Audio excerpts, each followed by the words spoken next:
وبركاته. وعليكم السلام ورحمة الله وبركاته.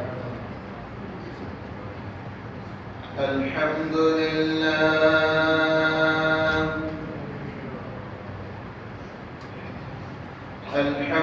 لله نحمده ونستعينه ونستغفره ونعوذ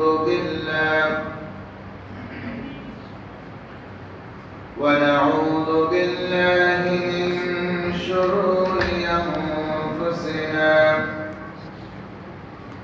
من يهد الله فلا مضل له ومن يضلله فلا هادي له. ونشهد أن لا إله إلا الله وحده لا شريك له. ونشهد أن محمدا عبده ورسوله الذي أرسله بالحق بشيرا ونذيرا وداعيا إلى الله بإذنه وسراجا منيرا. فقد قال الله تعالى في كلامه المجيد وفرقانه الحميد: أعوذ بالله من الشيطان الرجيم. بسم الله الرحمن الرحيم. إن الله وملائكته يصلون على النبي يا أيها الذين آمنوا صلوا عليه وسلموا تسليما. اللهم صل على سيدنا مولانا محمد وعلى آل سيدنا مولانا محمد. اللهم صل على سيدنا مولانا محمد وعلى آل سيدنا مولانا محمد. بلغ العلا بكماله كشف الدنا بجماله حسنت جميع خصاله. صلوا عليه وآله.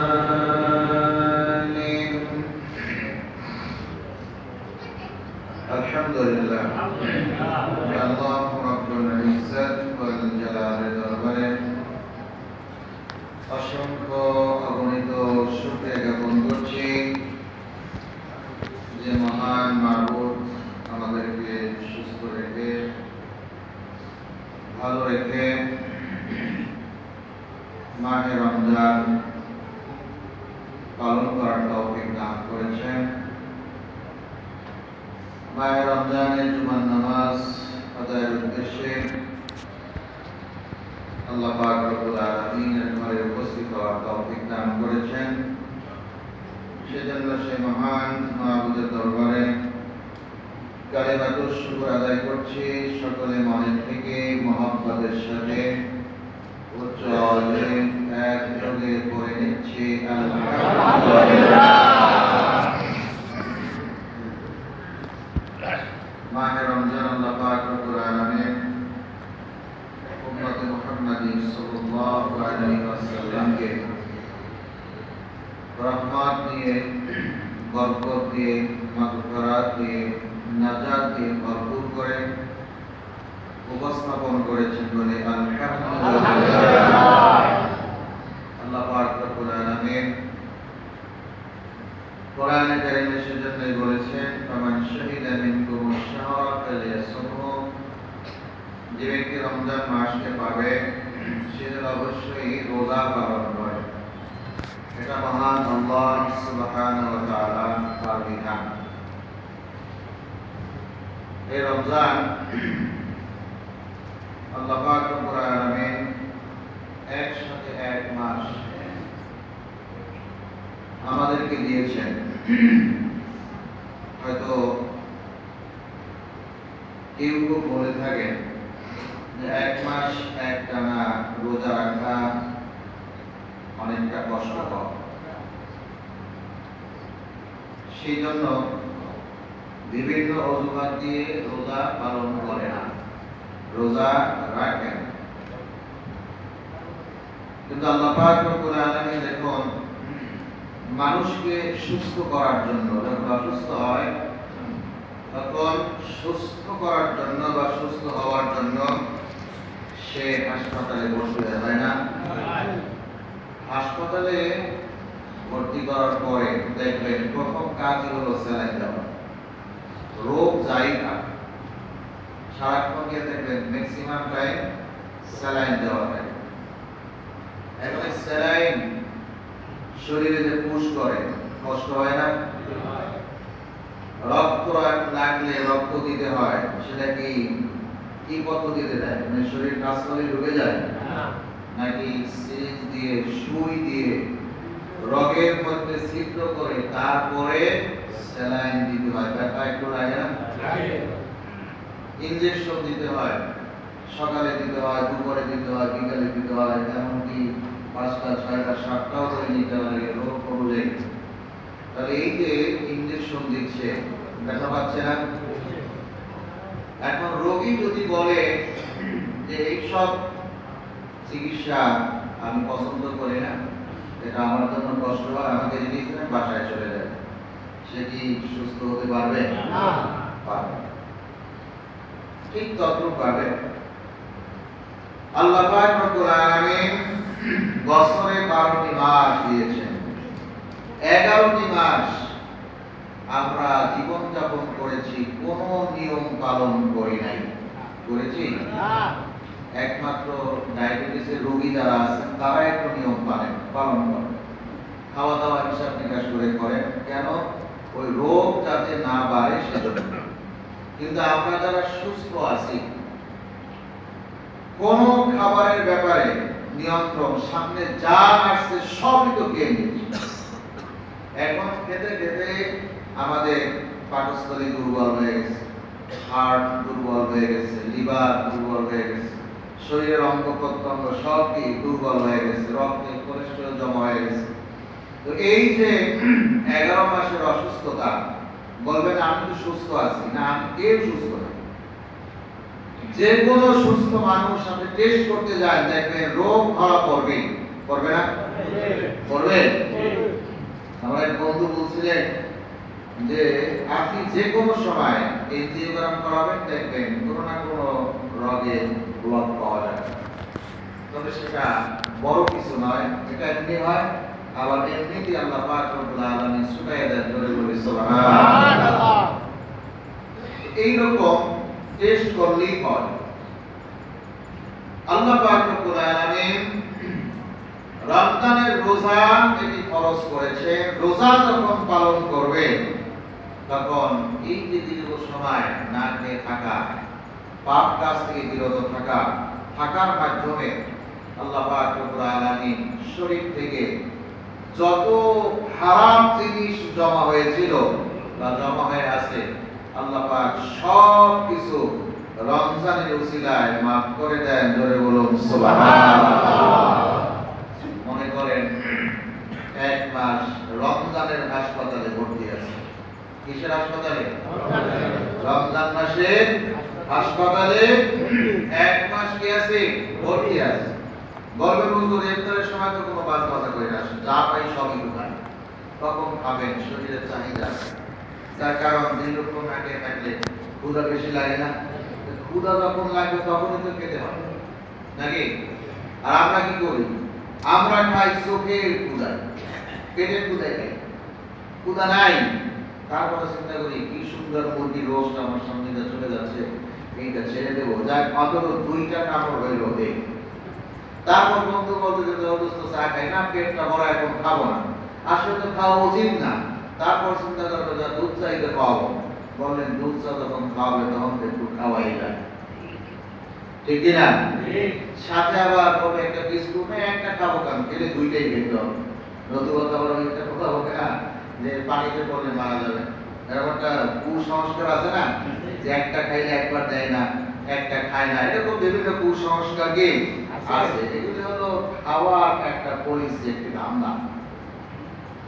আল্লাহ পাক রব্বুল আলামিন রমজানের রোজা পালন করার কারণে শরীরের চর্বি যে কত পরিমাণ কাটে তা চিন্তা করতে পারবেন না। আল্লাহু আকবার। ক্ষুধা যখন লাগে, পেটে যখন খাবার থাকে না, তখন শরীরের মধ্যে যে পোকামাকড়গুলি আছে না, কিছু আছে, এগুলি কি খাবে? তারা কি খেয়ে বাঁচবে? তখন ওরা এই শরীরের চর্বি খাওয়া শুরু করে। এই চর্বি খেয়ে তারা জীবন যাপন করে। যদি বলি আল্লাহু আকবার। এই চর্বি সহজে যদি কারো হয়ে যায়, এটা কমানো কঠিন জিনিস। আপনি খাবেন না, খাবার কন্ট্রোল করবেন, দেখবেন ডাল মুখ সব বস্তায় গেছে, কিন্তু পেট চামড়া ঠিকই আছে। এটা সহজে কমে না। শরীর কমে যায় কিন্তু চর্বিটা কি সহজে কমে না। এটা কমাবার জন্য আলাদা ট্যাবলেট খেতে হয়, তারপর যদি কিছুটা কমে। আবার খাবার নিয়ন্ত্রণ না করলে আবার আগের মতো হয়ে যাবে। কি বলবো বলেন? এক লোক রোজা রাখে না, আপনারা হয়তো শুনছেন, কেউ কেউ বললো রোজা কেন রাখেন? রোজা তো রাখতে পারে, রোজা তো রাখার বিষয় না। আরে রোজা রাখবো কেন? আমার পেটের মধ্যে সিরকিনি আছে, আছে না? তো এইগুলি যদি কিয়ামতের মাঠে আল্লাহর কাছে আদালতে বিচার দেয়, আল্লাহ আমি তোমার এই বান্দার পেটের মধ্যে ছিলাম, সে খায় নাই, না খাওয়ার কারণে আমি খাবার পাই নাই, এখন তোমার বান্দাকে তুমি জান্নাতে নিয়ে বাঁচা, আমি তো তোমার সামনে ঝগড়া করব। নাউযুবিল্লাহ। আর ওরে বলেন নাউযুবিল্লাহ। আপনি জান্নাতে যাবেন কেমনে? আমার প্রশ্ন করে, জান্নাতে যাবেন কেমনে? এই সিরকিনিগুলো আপনি আটকাই দেবেন। জোরে বলুন নাউযুবিল্লাহ। সে কিন্তু আবার বক্তা, সে কি বক্তা, ভান্ডারি বক্তা। কথা বলছে আল্লাহর কাছে যাবো কেন? না না না, আল্লাহর কাছে যাইতে বলেন না, আল্লাহ বলছেন ভান্ডারি কাছে যাও। নাউযুবিল্লাহ।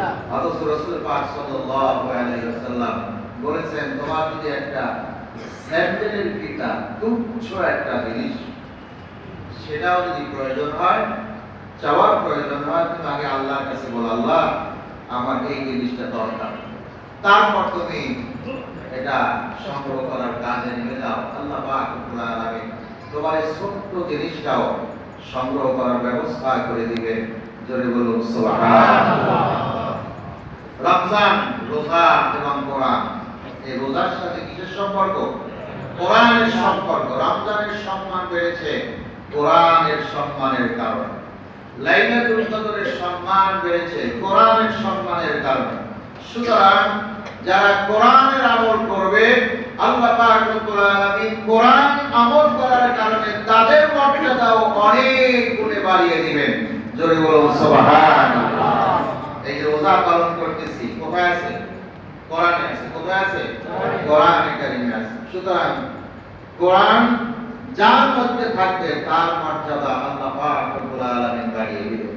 কালকে আমাদের মাঝে এই কোরআন এবং রমজান, এই দুটি আল্লাহ আদালতে বান্দার পক্ষ হয়ে সুপারিশ করবে।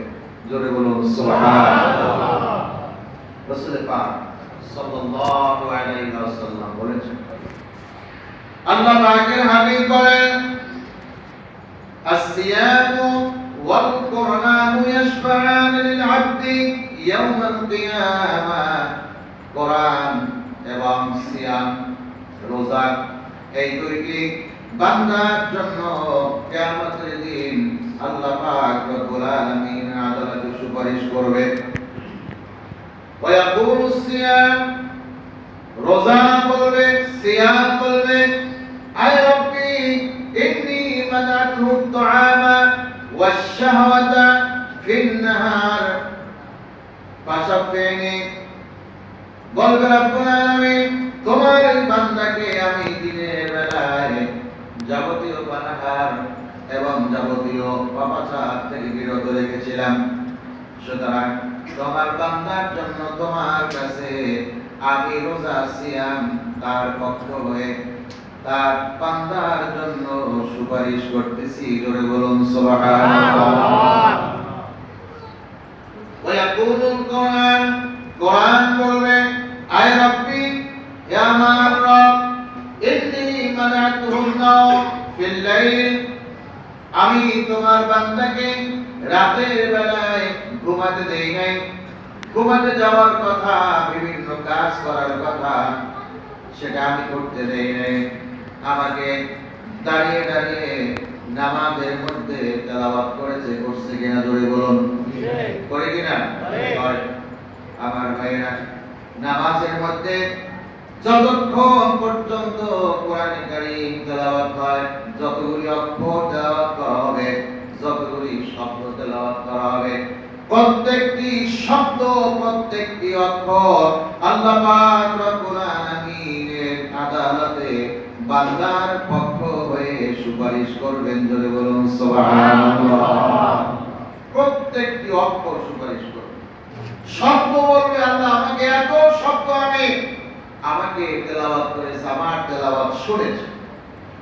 অক্ষর বলবে আরে তুমি তো শব্দ বললে তো কম হয়ে যাবে, আর আমি যদি অক্ষর ধরি তাহলে তো অনেকগুলো অক্ষর হয়ে যাবে।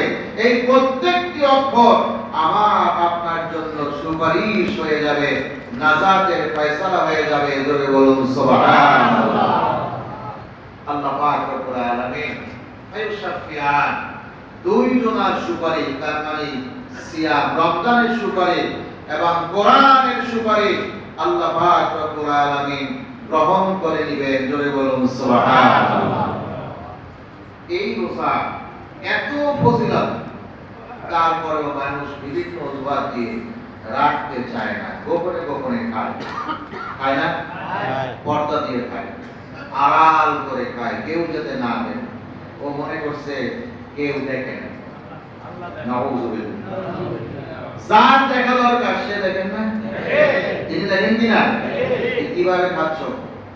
আল্লাহ পাক বলেন খাও, জন্মের মতো খাও। তুমি খেয়ে যখন হৃষ্টপুষ্ট হচ্ছ, আমি আল্লাহ পাক রব্বুল আলামিন যখন আবার জাহান্নামে দিব, সব খাবার বন্ধ হয়ে যাবে, জাহান্নামের খাবার থাকবে যাকুম নামক বৃক্ষ। জোরে বলুন নাউযুবিল্লাহ। সেটা খাবে, গলায় আটকে যাবে, পেট ছিদ্র হয়ে যাবে, কাটা কাটা জিনিস, এটা খাওয়া সম্ভব হবে না। তারপরেও জোর করে ফেরেশতারা খাওয়াবেন, কিন্তু খেতে পারবে না, খাওয়ার মতো কোনো অবস্থাই থাকবে না। ফেরেশতারা বলবে খা, ওই যে হোটেলে পর্দা দিয়ে গিয়েছিল, এখন প্রকাশ্যে খা, জন্মের মতো খা। এবারে খাওয়াতে থাকবে, খেতেই হবে, বাধ্য করবে। এবং এটা 1 ঘন্টা 2 ঘন্টা, 1 দিন 2 দিনের জন্য নয়, 2 বছরের জন্য না, 2 যুগের জন্য না, একদম আবাদুল আবাদ, খালিদিনা ফিহা, সেখানে চিরস্থায়ীভাবে অবস্থান করবে। এবং এই আযাবের ফেরেশতা চিরস্থায়ী তার কাছেই থাকবে, এই ফেরেশতা তার জন্যই বরাদ্দ থাকবে। জোরে বলুন আল্লাহু আকবার। সুতরাং এখনো সময় আছে, পর্দা দিয়ে খাওয়া বন্ধ করেন, ভালো হয়ে যান, নামাজি হয়ে যান, রোজা পালন করুন, রোজার পবিত্রতা রক্ষা করুন। এখনো কি আছে? সময় আছে। তওবা করলে মাফ করে দিবেন কে? আল্লাহ সুবহানাহু ওয়া তাআলা। রাসূল পাক সাল্লাল্লাহু আলাইহি ওয়াসাল্লাম বলেছেন, আমার উম্মতদেরকে আমার উম্মতদেরকে পাঁচটি নিয়ামত, পাঁচটি বৈশিষ্ট্য দান করেছেন কে? আল্লাহ। এই পাঁচটি বৈশিষ্ট্য, পাঁচটি নিয়ামত আল্লাহ আর কোন নবী উম্মতের জন্য বরাদ্দ করেন নাই। ধরে বলুন সুবহানাল্লাহ। আমাদের জন্য বরাদ্দ। বলি আলহামদুলিল্লাহ। কাদের জন্য বরাদ্দ? আমাদের জন্য বরাদ্দ। আল্লাহ পাকের হাবিব বলেছেন এত সুন্দর সুন্দর নিয়ামত বরাদ্দ করেছেন, যা পাওয়ার পরে যদি এগুলি ছেড়ে দেই আল্লাহর কাছে কি বলবো, কোন কথা বলে আমরা পিছ পাবো, বাঁচতে পারবো? বাঁচার কোনো সুযোগ নাই। আল্লাহ পাকের হাবিব বলেছেন ওয়াদিয়াত উম্মতি খামসু খিসালিন লাম তুরতুহা উম্মাতুন ক্বাবলাহুম। আমার সাহাবী, আমার উম্মতেরা শুনে রাখো, আমার উম্মতকে রমজান মাসে পাঁচটি বৈশিষ্ট্য দিয়েছেন, পাঁচটি নিয়ামত দিয়েছেন, যা তাদের পূর্বে কোন নবীর উম্মতদেরকে আল্লাহ পাক রব্বুল আলামিন দেন নাই। ধরে বলুন আলহামদুলিল্লাহ। নম্বর 1, আল্লাহর হাবিব বলেছেন খালুকু ফামিস সাইমি আতিয়াবু ইনদাল্লাহি মির রিহিল মিসকি। রোজাদারদের মুখের দুর্গন্ধ আল্লাহ পাক রব্বুল আলামিনের কাছে মেষ আম্বরের থেকে অনেক অনেক দামি। জোরে বলুন সুবহানাল্লাহ। অনেক দামি। গন্ধরা খারাপ কিনা? আসলে খারাপ কিনা? খুবই খারাপ, বিশ্রী গন্ধ, অনেক গন্ধ। এমন এমন মানুষ আছে কথা বললে তার সামনে থাকাও যায় না, কথা বলা তো দূরের কথা, তার সামনে কি থাকাটাও কষ্টকর। কিন্তু আল্লাহ পাক বলছেন ওটা তোমার কাছে কষ্টকর। রোজাদার বান্দাদের মুখের দুর্গন্ধ না খেয়ে থাকার কারণে যে পাকস্থলী থেকে যে গন্ধটা বের হয় এটা আরো মারাত্মক। আল্লাহ পাকের হাবিব বলেছেন এটা আল্লাহর কাছে অনেক অনেক অনেক দামি। জোরে বলুন সুবহানাল্লাহ। কিন্তু আমাদের কাছে কোনো দাম নাই, আসলে কোনো দাম। এটা সহ্য করার মতো কোনো মানুষ আমার জানা নাই যে সহ্য করতে পারে এই গন্ধ। তাহলে দেখুন প্রত্যেকটি আমলের বৈশিষ্ট্য রয়েছে। যেমন নামাজ, নামাজের প্রধান বৈশিষ্ট্যই হলো আল্লাহ পাক রব্বুল আলামিনকে বান্দা 7টি অঙ্গ দিয়ে সিজদা করবে। জোরে বলুন সুবহানাল্লাহ। কয়টি অঙ্গ? 7টি অঙ্গ দিয়ে সিজদা করবে। তার পা লাগাবে, হাঁটু লাগাবে, 2 হাত লাগাবে। কয়টা হলো? 6টা।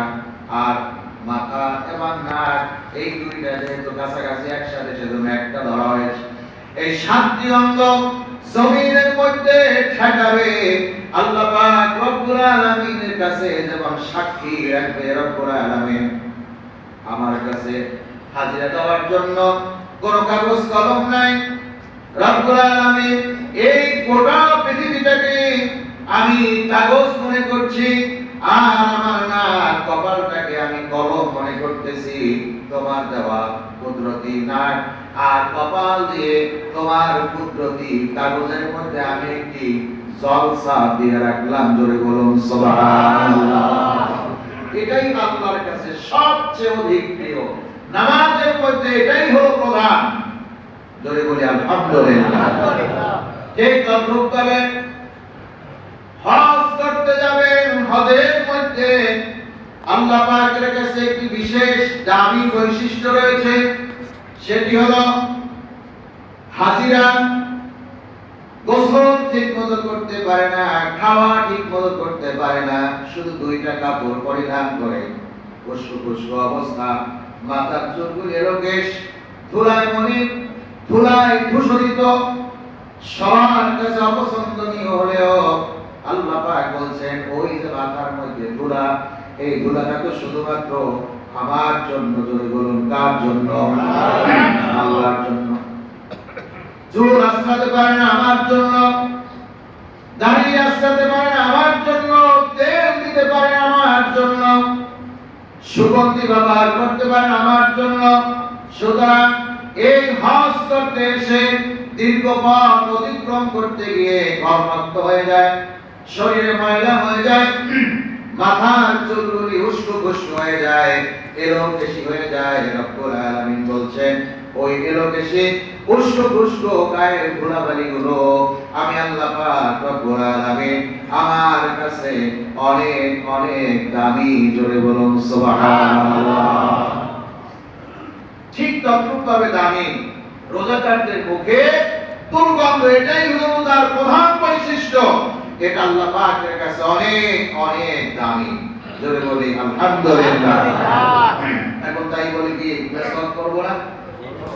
করব। টুথপেস্ট ঘ্রাণযুক্ত স্বাদযুক্ত কোনো কিছু ব্যবহার করা যাবে না, তবে গাছের ডাল যদি কাঁচা হয় এড়িয়ে চলা ভালো, এড়িয়ে চলা কি ভালো।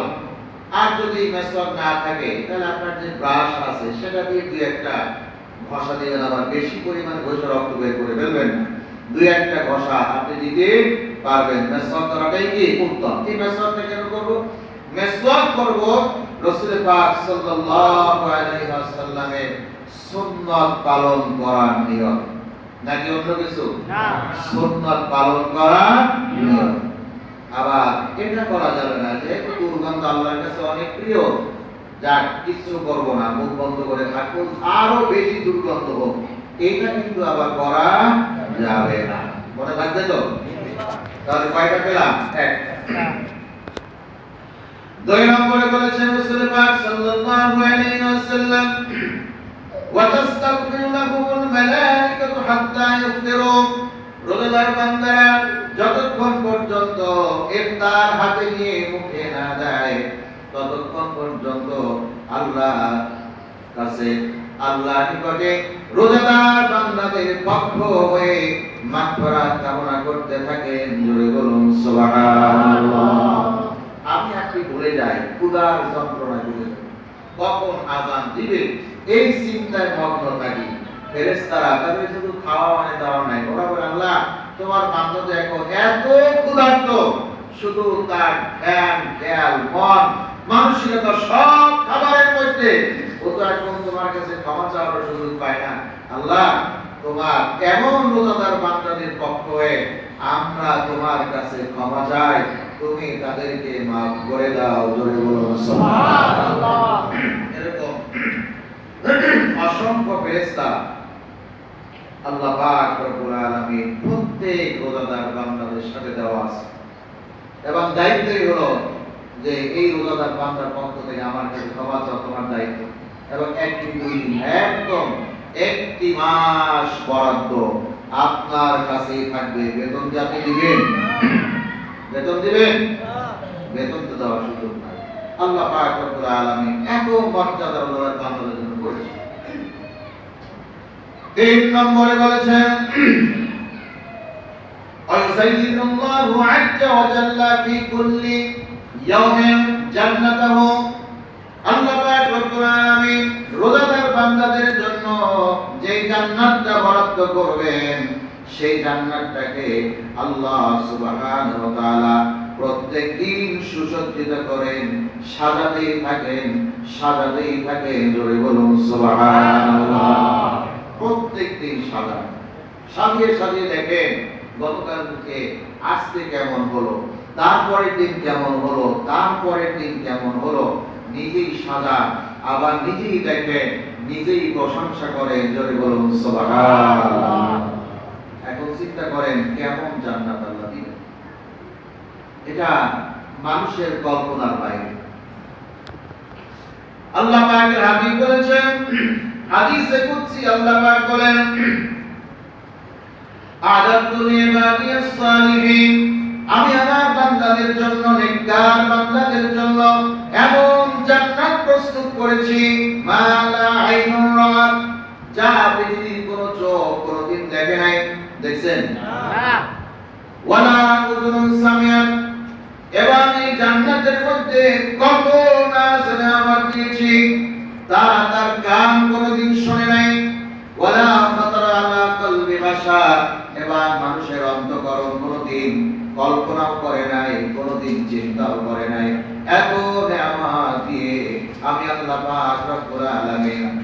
তাআলা নেককার বান্দাদের জন্য জান্নাতে প্রস্তুত করেছি। জোরে বলুন সুবহানাল্লাহ। এই জান্নাত আল্লাহ পাক রব্বুল আলামিন নেককার বান্দাদের জন্য বরাদ্দ করেছে। তাহলে কয়টা গেল? নম্বর 4 নম্বরে বলেছেন ওয়া তুসাফফিদু ফি মারাদাতুশ শায়াতিন। আল্লাহ পাক রব্বুল আলামিন রমজান মাসে শয়তানকে আটকে রাখেন, শিকলবদ্ধ করে রাখেন, বের হতে না পারে, বান্দাকে ধোঁকা দিতে না পারেন। আল্লাহ পাক রব্বুল আলামিন শয়তানের ওয়াসওয়াসা থেকে বান্দাদেরকে দূরে রাখার জন্য তাদেরকে শিকল দিয়ে আটকায় রেখেছেন। জোরে বলুন আলহামদুলিল্লাহ। রাখছেন কি? এরপরও অন্যায় হয়, চুরি ডাকাতি হয়, চিন্তাই এগুলো তো পারে। মানে কোরআন শয়তানের কাছ থেকে এমন ট্রেনিং নিছে, এমন ফয়েজ আর বরকত দিছে, শয়তানও চিন্তা করে যে আমি শয়তান কেন হইলাম, ওরে কেন বানাই। কথা বলেন নাই? বুঝছেন? জেনা ব্যভিচার হচ্ছে না? এই যে একটা মর্মান্তিক ঘটনা আপনারা শুনেছেন, শোনেন নাই? 8 বছরের শিশু। মানুষ কত বড় তার মনুষ্যত্ব হারালে তার মধ্যে পশুত্ব জাগ্রত হয়, এর কাছে কি শয়তান এসে ওয়াসওয়াসা দেওয়া লাগে? শ্বশুর পুত্র বউর সাথে যা করা দরকার সেগুলি করে। জোরে বলুন নাউযুবিল্লাহ। আরো জোরে বলুন নাউযুবিল্লাহ। এবং এই পিশাচটা নরপিশাচ 8 বছরের শিশুর সাথে করেছে, তার ছেলেও ধর্ষণ করেছে। এটা কি মানা যায়? এখনো কেন আটকে রেখেছে আমার বুঝে আসে না। একদম রাজধানীর প্রাণ কেন্দ্রে তাকে এনে সমস্ত মানুষ থেকে সব বেরিয়ে রেখে পাথর দিয়ে হত্যা করার আগ পর্যন্ত ধর্ষণ বন্ধ হবে না, হবে না, হবে না। বন্ধ করতে হলে কোরআনের কাছে আসতে হবে। ছোটখাটো চোরের বিচার তো ঠিকই হয়, কিন্তু বড় চোরের বিচার হয় না। কেন হয় না জানেন? বড় চোরেরা আল্লাহর আইনের বিরোধিতা করে সব সময়। এই কারণে করে, তারা জানে যে এই আইন যদি পাস হয়ে যায় আমাদের হাতটা কাটা যাবে আগে। ওই জুতো চোরের হাত কাটা যাবে না। তেল চোর, তাল চোর, বেল চোর এগুলি তো হাত কাটা যাবে না। হাত কাটতে হলে একটা পরিমাণ মোতাবেক সম্পদ থেকে চুরি করতে হবে, এবং সে যদি বলে আমি পেটের দায়ে চুরি করেছি, তাহলে তো হাত কাটার সুযোগ নাই, আছে? কিন্তু বড় বড় চোরেরা কলমের পোষা দিয়ে যা করে, হাত তো কাটলে তাদের কাটা হবে। এখন ধর্ষণের বিরুদ্ধে আইন কেন পাস করছে না? না পাস করার একটাই কারণ, এই সব মানুষগুলি ধর্ষণের সাথে জড়িত, এটাকে সমর্থন করে। আপনারা দেখেন নাই নায়ক নায়িকাদের ছবি কাদের সাথে দেখেন নাই? পুলিশ অফিসারদের সাথে দেখছেন না? দেখছেন? এই ভিডিওগুলি মাত্র একটা দুইটা কোন সিপাসাপাতি হয়। পুলিশের বড় বড় অফিসার, সেনাবাহিনীর বড় বড় অফিসার, নৌবাহিনীর বড় বড় অফিসার, সচিব লেভেলে যারা আছে, এই সব লেভেলে যারা আছে অধিকাংশই হলো এই আকামের সাথে জড়িত, ধর্ষণের সাথে জড়িত আছে। যার কারণে ওরা এটার আইন পাস হোক সেটা চাচ্ছে না।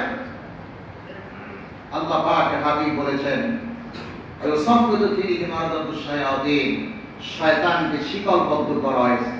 এরপরও শুনে সে রমজান মাসে একটা শিশুকে ধর্ষণ করে তার জীবন প্রদীপকে নিভিয়ে হত্যা করে গেল। তো ও ওদেরকে বাঁচিয়ে রেখে লাভ কেন? ওরে আমি যে কয়েকদিন বাঁচিয়ে রেখে খানা পেয়ে দেবো, এটাই তো আমার লস। ওরে তুমি সবার সামনে পাথর দিয়ে হত্যা করে দাও। এই যে কয়েকদিন আগে আফগানিস্তান একটা দর্শককে হত্যা করেছে, দেখেছেন আপনার ভিডিওটা? দেখছেন? এই দৃশ্য যদি দর্শকেরা দেখে, দর্শন করার আগে 2 জগ পানি খাবে, ওরে সর্বনাশ, এত পাথরের আঘাত সহ্য করা যাবে না, ঠিক কি না? আল্লাহ পাক রব্বুল আলামিন শয়তানকে আটকে রাখার পরে এত শয়তান এত শয়তান কাজ করেছে। রাসূল পাক সাল্লাল্লাহু আলাইহি ওয়াসাল্লাম পঞ্চম নম্বরে বলেছেন, আল্লাহ পাকের হাবিব 5 নম্বরে বলেছেন, ওয়ায়ুগফিরু লাহুম ফি আখিরিল লাইল, রোজাদার বান্দাকে শেষ রজনী পর্যন্ত হলেও আল্লাহ পাক রব্বুল আলামিন তার যাবতীয় গুনাহগুলো মাফ করে দেন। জোরে বলুন সুবহানাল্লাহ। এখন কোন অংশ চলতেছে? কিসের অংশ? এই অংশে বান্দাদের গুনাহ আল্লাহ পাক শুধু মাফ করতেই থাকবেন, করতেই থাকবেন। কিন্তু করার জন্য তো একটা ওসিলা দরকার আছে কিনা? থাকবে না এটা? সেই ওসিলা আপনারা চিন্তা করবেন যে কোন ভাবে আমার গুনাহ মাফ করা যায়, আল্লাহর কাছে প্রার্থনা করা যায়, আল্লাহর কাছে ক্ষমা চাওয়া যায়। এই ধ্যান চেতনা এই 10 দিন একটু করে থাকবেন। অন্তত সময় একটা ভাগ করে নেবেন। এই সময়টুকু হোক, সেটা 10 মিনিট, 15 মিনিট, 20 মিনিট। আপনি এই 15-20 মিনিট একটু ধ্যানে থাকবেন যে আল্লাহ আমার যে গুনাহগুলো আছে এই গুনাহগুলো তুমি মাফ করে দাও। এটা মাফ তো আসলে করার মতন না, তারপর তোমার কাছে নীরবে নিস্তব্ধে মাফ চাচ্ছি, আল্লাহ তুমি আমাকে মাফ করে দাও। মাফ করে দিবেন না? দিবেন ইনশাআল্লাহ। প্রমাণটা শোনো। আল্লাহ রাব্বুল আলামিন বলেন, ওয়া ইযা সালাকা ইবাদি আন্নী ফাইন্নী করিব। বান্দা যখন আমার সম্পর্কে জিজ্ঞেস করে জানতে চায়, আপনি বলে দেন ফাইন্নী করিব, আমি বান্দার একদম নিকটে অবস্থান করছি। জোরে বলুন সুবহানাল্লাহ। কারবুন আর কারিবুন, এটা পার্থক্য আছে, গ্রামাটিক্যাল পার্থক্য। সেটা হলো নিকটবর্তী, এটার কোনো সীমা নির্ধারণ নাই, কারবুন। আর যখন বলবে কারিবুন, কারিবুন শব্দের অর্থ হলো এত নিকটে, এত কাছে, যেই কাছের সীমানা অর্থাৎ দূরত্বটা মাপার মতন কোন যন্ত্র খুঁজে পাওয়া যাবে না। এটার নাম কি? কারিবুন। এটার নাম কি? আল্লাহ বলছেন ফাইন্নী কারিব, আমি আমার বান্দার একদম এত নিকটে আছি যে আমার আর বান্দার দূরত্ব খুঁজে পাওয়ার মতন কোন স্কেল পাওয়া যাবে না। জোরে বলুন সুবহানাল্লাহ। এরপরে আল্লাহ রাব্বুল আলামিন এরপরে বলেন, উজিবু দাওয়াতাদ দাঈ ইযা দাআন, আমার বান্দা যখন আমাকে ডাকে, কোন আহ্বানকারী যখন আমাকে ডাকে, আমার কাছে দোয়া করে, আমি আল্লাহ পাক রব্বুল আলামিন আমার বান্দার প্রত্যেকটা দোয়া কবুল করে নেই। জোরে বলুন সুবহানাল্লাহ। বলবেন তাহলে পাই না কেন? আছে এরকম? আছে? আমি চাইলাম 10 কোটি টাকা, আল্লাহ দিল না। আছে এরকম? আপনি চান 10 কোটি চাইলে কোনো অসুবিধা নাই। আপনি চান 10 কোটি টাকা সারা পৃথিবী সমান স্বর্ণ আল্লাহর কাছে আপনি চাইতেই পারেন। এটা তো কোনো সীমানা নাই। আল্লাহ তো বলেন না যে স্বর্ণ আমাকে চাইও না, এটা বলছেন না। কিন্তু এইটা বলেন না আল্লাহ তুমি আমাকে ট্রাম্পের মতো বানাই দাও। জোরে বলেন নাউযুবিল্লাহ। আরো জোরে বলেন নাউযুবিল্লাহ। তো চাইতেই পারেন। দেখুন বলবেন দোয়া করি পাই না কেন?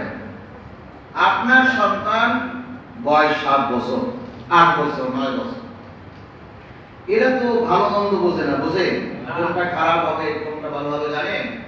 এখন এই 7 বছর বয়সের ছেলে আপনাকে বলে বাবা আমাকে একটা টাচ মোবাইল কিনে দাও। আপনি জিজ্ঞাসা করেন কি করবো এটা দিয়া? আমি একটু গেম খেলবো, আমি মোবাইল চালাবো না, গেম খেলবো। এখন এইটা যে কি জিনিস, কি ধরনের যন্ত্র, এটা আপনি তো জানেন, জানেন কি না? জানি। ওই সন্তান জানেন, আপনি জানেন। এখন আপনি তাহলে কি বলবেন? থাপ্পড় দিয়ে যাই, এটা তুমি কেন চাইলে? জানো এটা কি জিনিস, এটা দেওয়া যাবে না, এটা বলবেন? তাহলে আমরা কি করি? আমরা বলি যে বাবা এইটা চালাবার জন্য যে বয়স, সেই বয়স এখনো তোমার পাই নাই, এটা বলি না? তুমি এই লেখাপড়া করো, এইটা পাস করো, ওইটা পাস করো। এইটা পাস করলে যখন ডাক্তারি পাস করবা, যখন ইঞ্জিনিয়ার হবা, তখন আমি তোমাকে একটা মোবাইল গিফট করে উপহার দিয়ে দিই, বলি কি না? তাহলে আমি যদি বলি না এটা দিব না। এখন সন্তানকে এটা বলবে আমি চাই না একটা মোবাইল, বাবা দিও না, ঠিক কিনা? এরকম বুঝাই কিনা? তাহলে কখন দিবেন? আপনি কিন্তু বলছেন বড় হইলে তারপরে একটা মোবাইল আপনি কিনে সন্তানকে গিফট করবেন, করবেন কিনা? এখন দিলেন না কেন? এই প্রশ্নের উত্তর যদি আসে তাহলে আপনি দেন না, আপনি জানেন যে এর মধ্যে খারাপ দিকও আছে, তাহলে খারাপ থেকে বাঁচার জন্য আপনি সন্তানকে এটা কিনে দেন নাই। আমি আর কতটুকু জানি, আপনি আর কতটুকু জানেন? আমার থেকে বান্দাদের থেকে হাজার লক্ষ কোটি গুণ বেশি আল্লাহ পাক রব্বুল আলামিন জানেন বান্দারা আমার কাছে যেটা চায় এটার মধ্যে কোনটা ভালো কোনটা মন্দ, বান্দার জন্য কোনটা উপকারী কোনটা অপকারী, এটা আল্লাহ পাক রব্বুল আলামিন নিশ্চিত করে সবার আগেই জানেন। জোরে বলুন সুবহানাল্লাহ। সেজন্য আল্লাহ পাক মাহরুম করেন না। আল্লাহ পাক বললেন এইটা তোমার জন্য ভালো সেটা আমি তোমাকে দিয়ে দিলাম, আর এইটা তোমার জন্য মন্দ তুমি চেয়েছো, আমি আল্লাহ পাক রব্বুল আলামিন এটাকে পটলায় ভরে তোমার সিন্ধুকের মধ্যে পরকালের লকারের মধ্যে আমি আল্লাহ পাক রব্বুল আলামিন রেখে দিলাম। তুমি যখন পরকালে আসবে নাজাতের জন্য যখন হাহাকার করবে তখন এই দোয়াটা আমি পটলায় ভরে মহফুজের কাপড়ে পেঁচিয়ে তারপর তোমার আমলনামা ওজন করে তোমাকে নাজাতে ফয়সালা করে দেওয়ার ব্যবস্থা করব। জোরে বলুন সুবহানাল্লাহ। আল্লাহ পাক বলছেন উজিবু দাওয়াতাদ দাই ইযা দাআন, বান্দা যখনই ডাকে আমি আল্লাহ পাক রব্বুল আলামিন আমার বান্দার ডাকের সাড়া দেই। জোরে বলুন আলহামদুলিল্লাহ। আপনি সবগুলি চাবেন? কথা বলেন, সব কি চাইবেন? যে দুনিয়া সব দিয়ে দাও? শোনেন, পরকালে ওই পোটলাগুলি পাওয়ার পরে বান্দা এত খুশি হবে, খুশি হয়ে বলবে আল্লাহ তুমি যদি যা দুনিয়ায় যদি সেগুলি না দিতা আর এইরকম পোটলা বলে রাখতা আমার জন্য কত ভালো হইতো। জোরে বলুন আল্লাহ আল্লাহু আকবার। আল্লাহ পাক দিবেন, সব দিবেন, একটাও রাখবেন না, সব দিয়ে দিবেন। যেটা ভালো সেটাই দিবেন, যেটা মন্দ ওটা প্যাকেট করা আছে। বয়স হইলে তারপরে কি এসএসসি পাস করলে তারপরে ইঞ্জিনিয়ার পাস করলে তারপরে যখন সন্তানকে দিবেন আল্লাহ পাক বলে যখন পরকালে আসবে তখন তোমাকে দিয়ে দেব। আল্লাহ পাক বলছেন এটা আমার কাজ, বান্দা ডাকে আমি ডাকে সাড়া দেই। আল্লাহ পাক বলছেন যে আমি এখন আমার একটা শর্ত আছে, সেটা হলে আমিও যখন ডাকবো তোমরাও তখন যেন সাড়া দাও। এইবার তো আটকে গেছেন, আর কিছু কি না বানাই বলি না আমি। শুনেন আল্লাহর কাছে শুনেন, আল্লাহ পাক রব্বুল আলামিন বলেন ফালিয়াস্তাজিবুনি ওয়ালিউমিনু বি লাআল্লাহুম ইয়ারশুদুন। সুতরাং আমার বান্দারা আমিও যখন তোমাদেরকে ডাক দেই তখন তোমরা যেন আমার ডাকে সাড়া দাও আর আমার কথায় তোমরা বিশ্বাস করো, তাহলেই তোমরা সঠিক পথ পেয়ে যাবে। জোরে বলুন সুবহানাল্লাহ। বলবেন কই ডাক দেয়? আযান দিয়ে নামাজের জন্য ডাক দেওয়া হয়েছে কিনা? জোরে বলুন। রমজান মাসে চাঁদ আকাশে উঠে গিয়ে আল্লাহ পাক রব্বুল আলামিন রোজাদার বান্দাদেরকে ডাক দিয়েছে, ওই যে আসো রোজা রাখো। হজের সময় হয় আল্লাহ পাক হজের চাঁদ উঠিয়ে দেন, বান্দাকে ডাক দেন কিনা? এইরকম সমস্ত ভালো আমলের মধ্যে আল্লাহ পাক রব্বুল আলামিন তার বান্দাকে কোনভাবে ডাক দেন।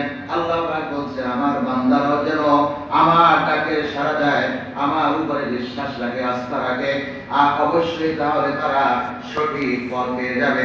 আর সঠিক পথের শেষ গন্তব্যই হলো আমার তৈরি সুন্দর জান্নাত। জোরে বলুন সুবহানাল্লাহ। সেই জান্নাতে যাব তো ইনশাআল্লাহ? সবাই বলেন ইনশাআল্লাহ। আল্লাহ পাক কবুল করুন বলে আমিন। আরেকটি বিষয় হলো যারা ইতিকাফ করবেন, যে আগামী জুমায় অর্থাৎ আগামী জুমার দিন বা আসর ইতিকাফে যারা করবেন মসজিদে ঢুকতে হবে।